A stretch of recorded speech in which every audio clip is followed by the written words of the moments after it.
A wealthy businessman met a struggling single mother in the most unlikely place, and what happened next changed both their lives forever. This isn't just a story about wealth and poverty, or privilege and survival. It's about how love can conquer prejudice, about second chances, and about breaking the barriers society tries to build. Before we begin, comment below and tell us where you're watching from, because this is one love story you'll never forget. The city was alive that evening. Neon lights flickering against the rain-slicked streets of Seoul, the hum of traffic, the chatter of late-night diners, and the endless buzz of people moving from one place to another, painted the atmosphere with a kind of restlessness that felt both suffocating and alive. For Ji-hoon Kong, heir to one of Korea's most powerful conglomerates, this was just another night he wanted to escape. He sat in the back of his black luxury sedan, staring out at the crowd, his jaw tight and eyes hollow. His life was a fortress of glass towers and boardrooms, yet inside he was trapped, lonely, restless, and burdened by a legacy he hadn't chosen. For Sumin Park, however, the streets of Seoul were not a playground of neon but a battlefield. A young single mother in her late 20s, she juggled 2 part-time jobs and still found herself short on rent. Her son Minjun was the center of her universe, the reason she endured sleepless nights and aching feet. She had learned to smile through exhaustion, to bow politely even when her pride screamed otherwise. On that particular night, she was running late from her shift at a tiny cafe tucked away between balancing a box of leftover pastry she had begged to take home for her boy. Fate has a cruel sense of humor, weaving paths together when neither expects it. As Ji-hoon's car slowed near a crosswalk, Sumin stumbled, the soaked pavement betraying her balance. The box slipped from her hands, pastries tumbling across the asphalt, some crushed beneath impatient footsteps. Ji-hoon's driver cursed under his breath, slamming the brakes to avoid hitting her. Ji-hoon leaned forward, irritation flashing in his eyes until he saw her. There was something raw in the way she scrambled to pick up every ruined bun, clutching them as if they were treasure. Her hair was damp, plastered against her face, and her coat was threadbare. Yet in the dim glow of the streetlight, her determination was almost luminous. She wasn't embarrassed for herself. She was desperate to save what little she had for her child. The car door opened without Ji-hoon's permission. For reasons he couldn't quite name, he stepped out into the drizzle. "Are you all right?"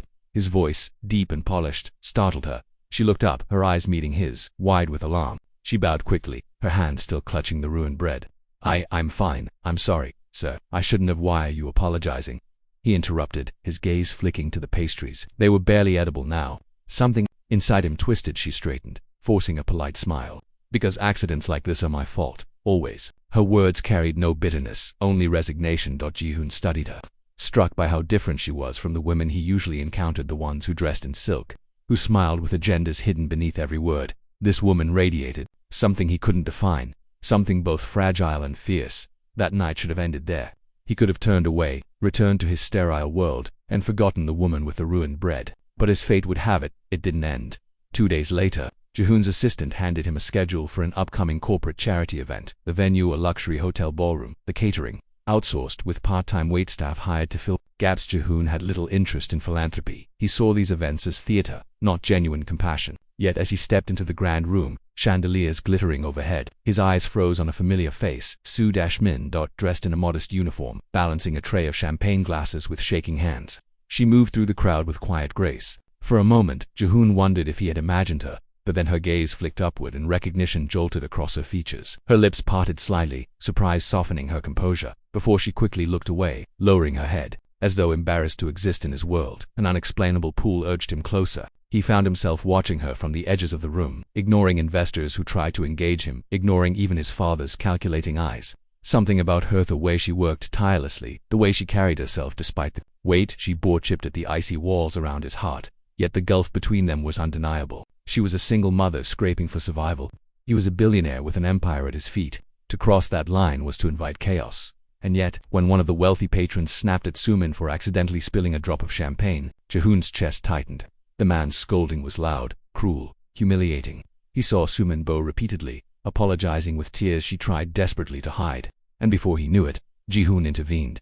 "That's enough," he said sharply. Stepping between them, the room hushed. "If you have a complaint, take it up with management. Don't humiliate her." Gasps rippled across the ballroom. No one spoke to a shareholder that way, but Ji-hoon didn't care. His gaze lingered on Sumin, whose cheeks flushed with shock. She bowed again, whispering a trembling thank you, before hurrying away. That was the moment Ji-hoon knew he was already entangled in something he couldn't walk away from. He told himself it was curiosity, maybe pity, but deep down he sensed the truth. Sumin was going to change everything. The city outside glimmered with secrets, and within those neon nights, Two lives from opposite worlds had just begun to collide. Neither yet knew the storms that awaited the prejudice, the family disapproval, the sacrifices, but destiny had already drawn its first line between them. And as Ji-hoon watched Soo-min vanish into the crowd of glittering gowns and polished shoes, he felt, for the first time in years, that his life might not belong entirely to the empire his family built. It might, against all odds, belong to a single mother carrying dreams far larger than her broken shoes and ruined bread. The following morning, the city's skyline glowed under a pale winter sun. Ji-hoon sat in his office, surrounded by walls of glass that overlooked Seoul's endless expanse. The view was magnificent, but it felt like a cage. He should have been preparing for the day's negotiations. Yet his mind kept replaying the image of Soo-min bowing in humiliation at the gala. Her eyes so full of dignity despite the insults haunted him. His assistant's voice broke the silence. "Sir, the meeting with the Tokyo investors has been moved to tomorrow." Ji-hoon nodded absently, his thoughts elsewhere. What was it about her? She wasn't extraordinary in the way society defined beauty. She had no designer gown, no polished accent, no wealthy background, and yet she lingered in his mind more than any woman he had ever met. Against his will, he found himself wondering if she had made it home safely, if her son was fed, if she had stopped crying after the cruel scolding. Across the city, Soo-min was living another reality. Her tiny apartment, tucked into a crumbling building in Mapo-ju, rattled each time a bus drove by.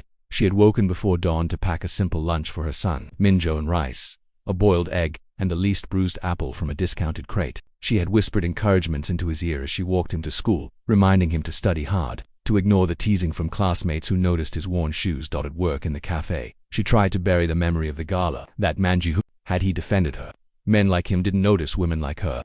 His sharp suit, commanding voice, and quiet authority made him seem untouchable. She decided it was best to forget. Her world didn't allow room for impossible dreams, but fate had other plans. That afternoon, Ji-hoon's luxury sedan idled outside the cafe. He had found her workplace icily. His resources were limitless. Yet as he stared through the window, watching her wipe tables and smile tiredly at customers, he hesitated. Why was he here? What could he possibly say? That he pitied her? No, pity was not what had drawn him. It was respect. Gathering himself, he stepped inside. The cafe was modest, filled with the aroma of roasted beans and baked bread. The bell above the door jingled, and Soo-min turned. For a moment, she froze, tray in hand. "You," she whispered, her voice barely audible. Ji-hoon inclined his head politely. "May I sit?" She blinked, startled, then nodded stiffly, pointing to a corner table. Her co-workers exchanged curious glances, whispering behind the counter. A man of his stature didn't belong here.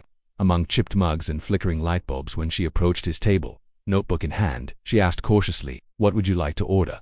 He met her eyes. "Whatever you recommend." Her lips parted slightly.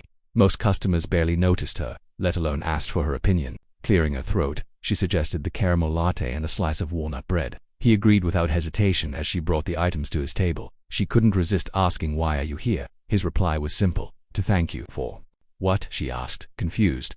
"For reminding me that people still bow even when they've done nothing wrong." His gaze was steady, piercing. "You showed me something I'd forgotten." Her heart thudded uncomfortably. She didn't know how to respond. Instead, she murmured, "It was nothing. Please enjoy your coffee." But Ji-hoon wasn't done. "And your son," he added softly. Her hands stilled. "How do you? I saw the way you held those pastries the other night," he said gently. "No one clutches bread like that unless it's for someone else." A child. Her throat tightened, emotions warring inside her. How much did he know, and why did it matter to him? "I don't need your sympathy," she said quietly, almost defensively. "I'm not offering sympathy," he replied. "I'm offering interests." Those words unsettled her more than cruelty ever could. From that day, their worlds began colliding more often. Ji-hoon would stop by the cafe under the pretense of business calls, always choosing the same corner seat. He watched as Soo-min worked, admired her patience even with rude customers, noted the way her face lit up when she spoke about her son. Still, the gulf between them was ever present. His world was skyscrapers and shareholders. Hers was second-hand shoes and overdue bills. The unspoken truth pressed against them like a shadow. This connection was dangerous. The first real fracture came one evening when Soo-min's landlord appeared at her door, demanding payment she didn't have. He threatened eviction. His tone merciless. Min-jun clung to her side, frightened, desperate. Soo-min swallowed her pride and reached for her phone. To her own shock, the number she dialed wasn't her friend's or a charity, it was Ji-hoon's. When he arrived minutes later in his sleek car, the landlord's tone shifted immediately, dripping with false respect. Ji-hoon's very presence was enough to make the man back down. But as he stood in her cramped apartment, Ji-hoon realized just how fragile her life was. The peeling wallpaper, the single bed she shared with her son, the fridge half empty. He turned to her. "You shouldn't have to live like this." Her jaw tightened. And what do you suggest? That I accept your money becomes some charity case for a bored billionaire? The sharpness of her voice startled him, yet beneath it, he saw the glimmer of pride, the refusal to surrender her dignity. It was the very thing that made her different. He exhaled slowly. No, I don't want to rescue you. I want to understand you. For a long moment, silence hung heavy between them. Sumin's eyes burned with unshed tears, not of weakness but of exhaustion. And in that silence Ji-hoon realized something terrifying. He wasn't just intrigued, he was falling. The neon glow of the city seeped through the window, illuminating two souls on opposite ends of society, now drawn together by an invisible thread neither could sever. The days that followed blurred into a rhythm neither of them could deny. Ji-hoon continued to visit the cafe, sometimes under flimsy pretenses, sometimes with no excuse at all. He always sat at the same table, his presence commanding yet strangely quiet, as though he belonged there. And each time Sumin wrestled with herself, she knew she should keep her distance. Men like him lived in different worlds where women like her were invisible. But every time his eyes found hers, every time he spoke to her with a respect she wasn't accustomed to, her resolve weakened. Meanwhile, whispers began to spread. The other waitresses exchanged knowing looks. Customers gossiped when they noticed the handsome man in the tailored suit waiting patiently for the young single mother. Even her manager grew uneasy, pulling her aside one afternoon. "Park Sumin," he said firmly. "Be careful, men like him, they don't mean well. Don't get yourself entangled in something that will only hurt you." She bowed her head, hiding the sting of his words. "I understand." But that night, after she had tucked Min-jun into bed, she sat at the kitchen table, staring at her calloused hands. Hurt or not, Ji-hoon was already a presence she couldn't ignore. For Ji-hoon the pull grew stronger each day. At first he told himself it was curiosity, maybe even rebellion against the cold, scripted life his family had planned for him. But the more he learned about Sumin, the way she carried burdens without complaint, the laughter she reserved only for her son, the stubborn pride that kept her from asking for help, the more he realized this wasn't fleeting. This was something real, something dangerous. Their fragile bond deepened the evening he offered to walk her home after her shift. She resisted at first, worried about appearances. But when he insisted with a quiet, "Just to make sure you get home safe," she relented. The streets shimmered with neon reflections, the winter air biting at their cheeks. They walked side by side, an odd pair, the billionaire in his tailored overcoat and the single mother in her worn jacket. "Why do you keep coming back?" she asked softly, her breath forming pale clouds. Ji-hoon glanced at her. "Because you're different." She gave a short, disbelieving laugh. "I'm ordinary, I'm poor, I'm nothing like the women in your world. You're stronger than anyone I've ever met," he said simply. Her steps faltered. His words, so earnest, struck a chord she didn't want to acknowledge. She quickly turned her gaze forward, unwilling to let him see the tears stinging her eyes. When they reached her building, Sumin bowed politely. "Thank you, but this, whatever this is, it can't go anywhere. Please understand." Ji-hoon studied her face, illuminated by the flickering street lamp. "You're wrong, it already has." Before she could respond, he stepped back, leaving her stunned at the entrance. Her heart hammered as she watched him disappear into the night. The following weekend brought an unexpected twist. Ji-hoon's father, Chairman Kong, summoned him to a family dinner at their palatial estate. The table gleamed with crystal glasses and silver cutlery, but the air was heavy with unspoken expectations. "You've been distracted," the chairman said, his tone sharp. "Rumors reach me, Ji-hoon. They say you've been seen with someone unsuitable." Ji-hoon's grip on his glass tightened. "And if I have?" His father's eyes narrowed. "End it now. Our family cannot be associated with such people. Do you understand?" The word "such people" echoed in his mind, slicing deeper than intended. Ji-hoon thought of Sumin's laughter, of Min-chon's bright eyes, of the strength she carried despite her hardships. He realized then that defying his father meant risking everything: his inheritance, his position, his place in the empire. But walking away from her felt impossible. Conflict raged inside him, and for the first time in his life, Ji-hoon didn't know which path to choose. Meanwhile, Sumin faced a battle of her own. Her son's school sent a notice about overdue fees, threatening to remove Min-jun from after-school programs. Panic clawed at her chest. She worked double shifts, skipped meals, and even considered pawning her late mother's ring. But no matter what she did, it wasn't enough. When Ji-hoon discovered her situation through a quiet word from one of his contacts, he appeared at her door once more. He held out an envelope thick with bills. "Take it," he urged. "For Min-jun, for you." Her pride flared like fire. "No, I told you, I won't be bought." She shoved the envelope back into his chest. "Do you think money can fix everything?" His voice broke with frustration. "No, but it can help you breathe. Why won't you let anyone help you?" Tears spilled down her cheeks. "Because once I start depending on you, I lose myself, and I can't. Not for me, not for my son." The pain in her voice silenced him. He realized then that love, for her, was not about grand gestures or wealth. It was about dignity. And if he truly wanted her in his life, he would have to learn humility not as a performance but as truth. That night, Ji-hoon left her apartment empty-handed but with his heart heavier than ever.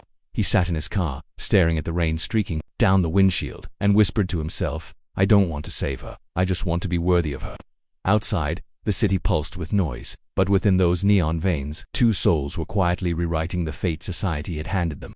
Ji-hoon had never felt so restless. Meetings blurred into background noise, board members' voices droned like static, and even the endless piles of documents failed to hold his focus.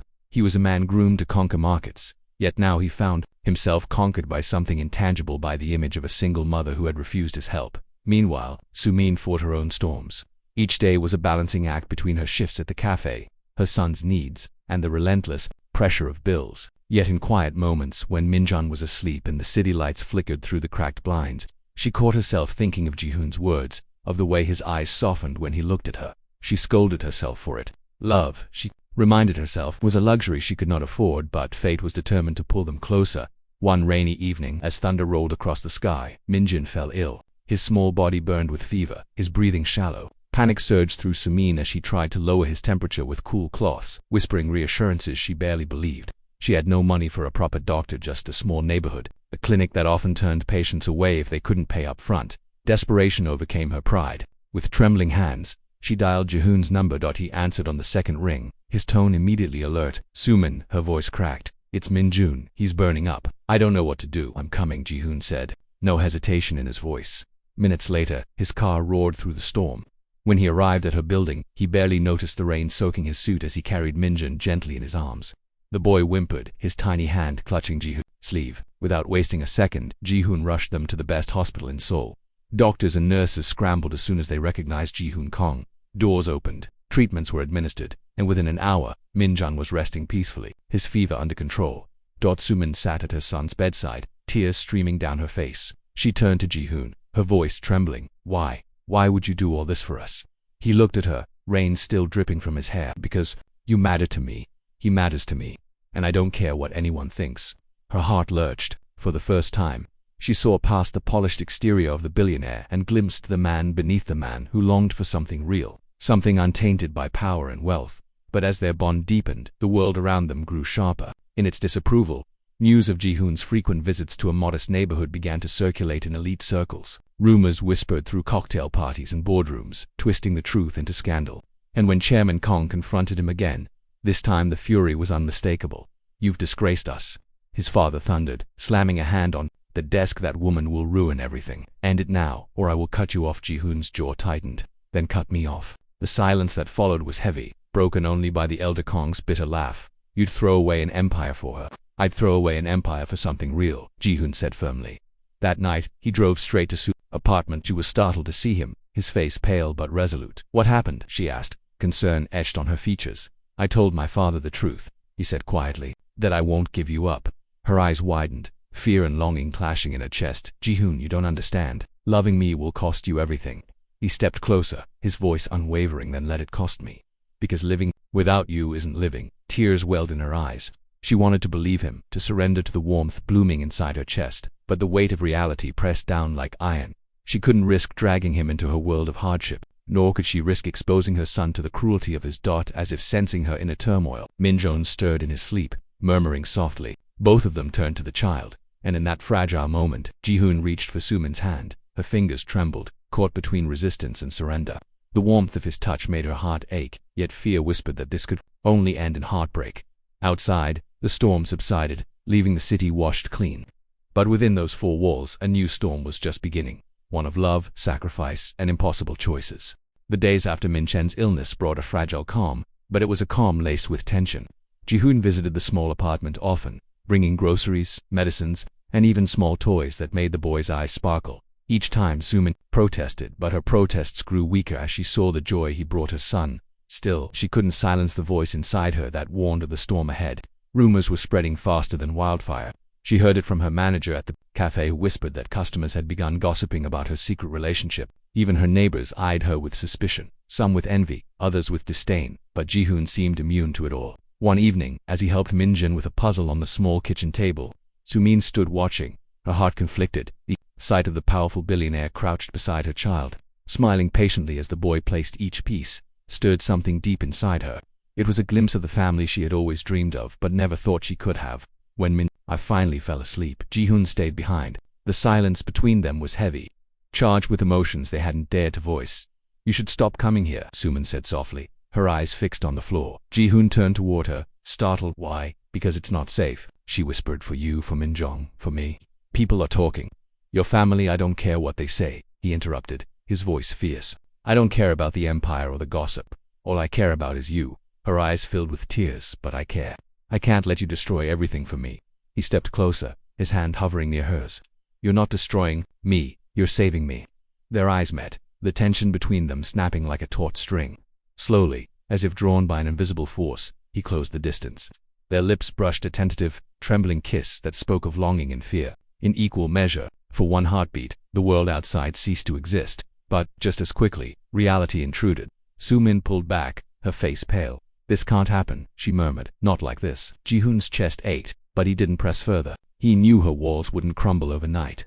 Instead, he promised quietly, "Then I'll wait, for as long as it takes." The following week, the storm they had feared struck harder than either imagined. Photographs surfaced online, grainy shots of Ji-hoon entering Sumin's building, carrying groceries, even holding Min-chan's hand. The tabloids pounced, spinning tales of scandal.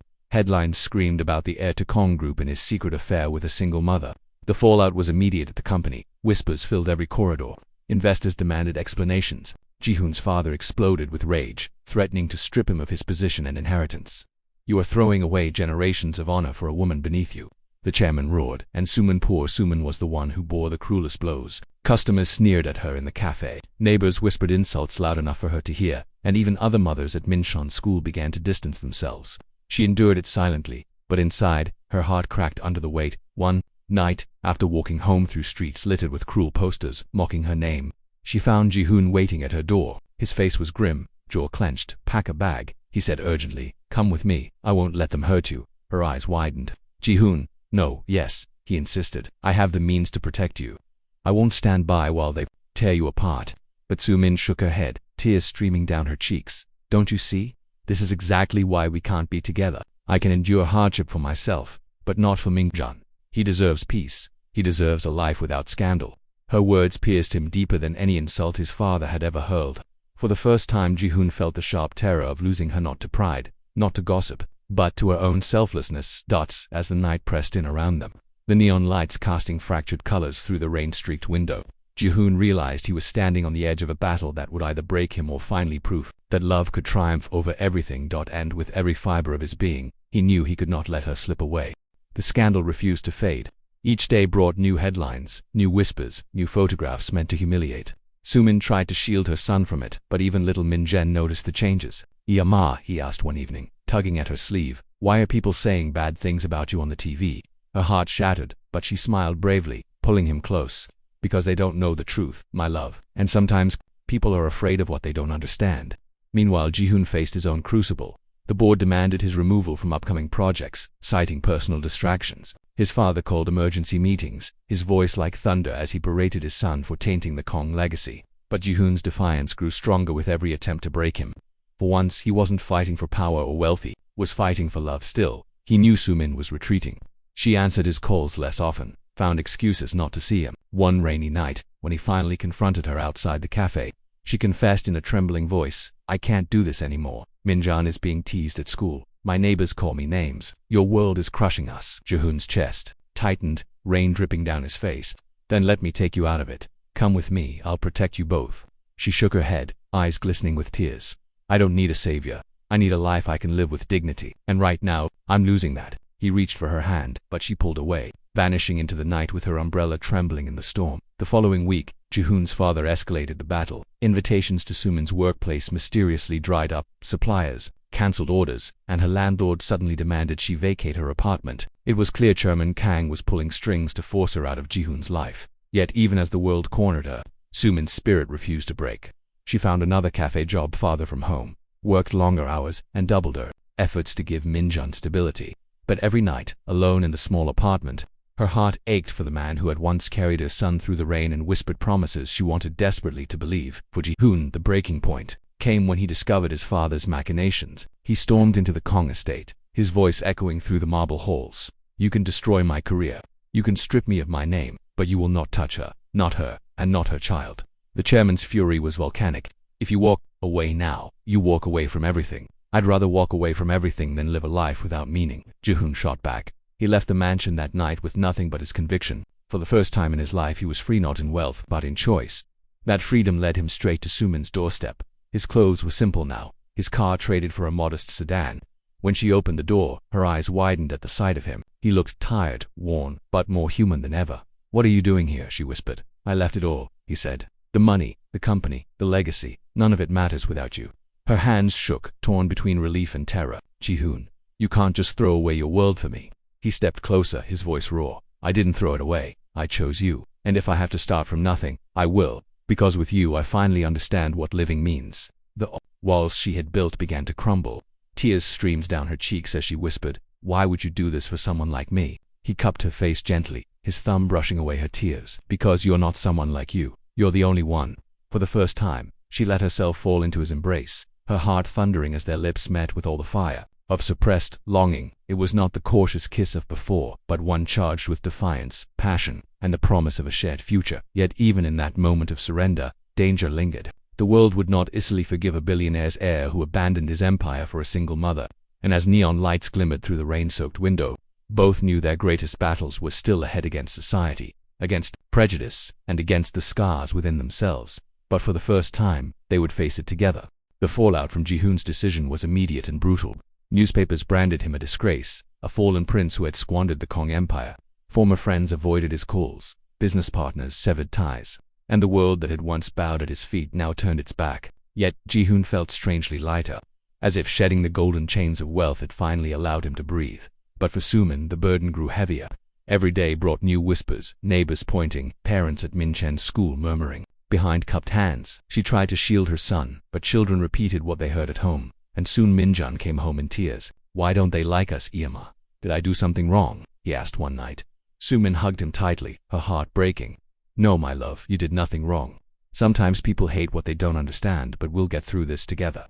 Despite the hardships, Ji-hoon stood steadfast. He took odd consulting jobs, leveraging his skills without leaning on his family's power. The money was modest compared to his old life, but enough to ease Sumin's burden.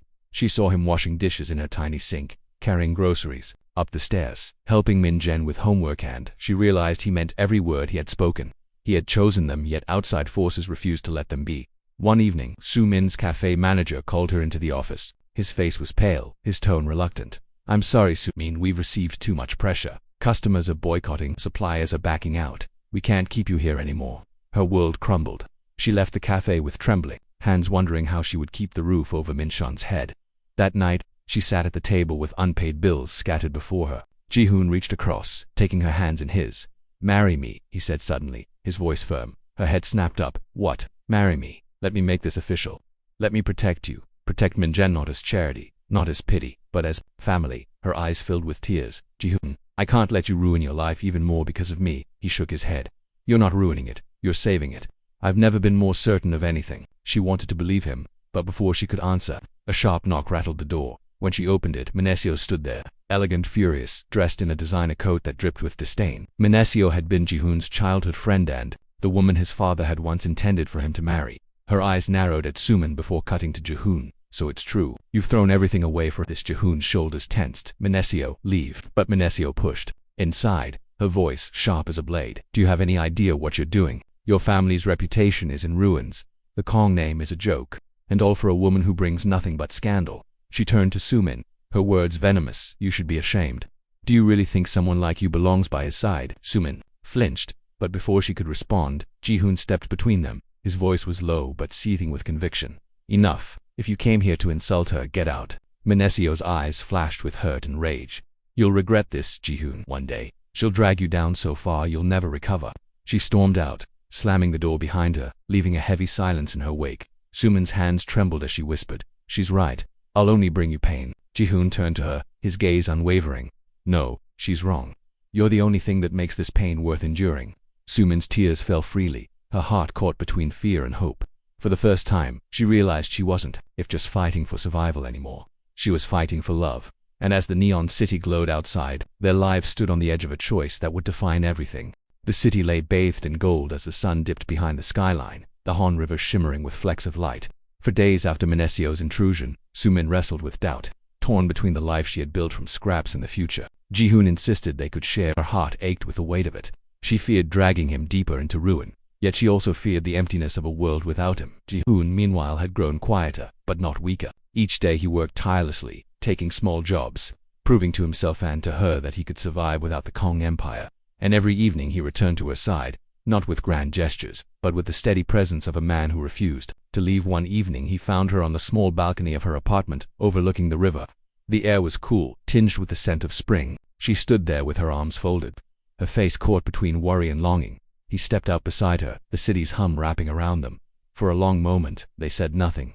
Then Ji-hoon reached into his pocket, her breath caught as he knelt before her, the fading sunlight casting a halo around him.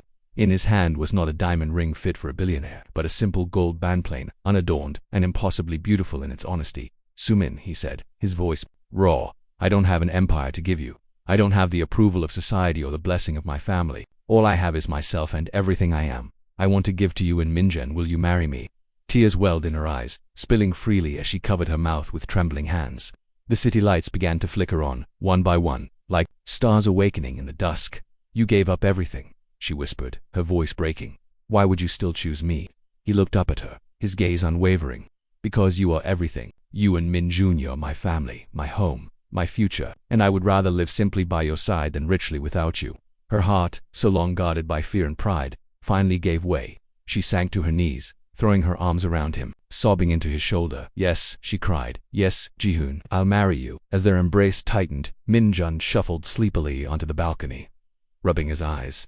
"Hey Oma, how'd you see?" he murmured. When he saw the ring glinting in Ji-hoon's hand, he broke into a shy smile. Ji-hoon scooped the boy into his arms, pressing a kiss to his hair. "From now on, we're a family," he whispered. The three of them stood together as the river reflected the glow of the city, their silhouettes framed against the skyline. The world outside might never fully accept them, society might still whisper, and Ji-hoon's family might never forgive. But in that moment, none of it mattered. They had chosen love over legacy, truth over pretense, and hope over fear. And as the night settled over Seoul, Sumin finally believed that even in a world built on walls, love had the power to break through. If you loved Ji-hoon and Sumin's journey, rate this story from 0 to 10 in the comments and subscribe for more incredible tales of love against all odds. Don't forget to hit the notification bell so you never miss another story. Thank you for watching, and remember, no matter how wide the divide, love can always find a way.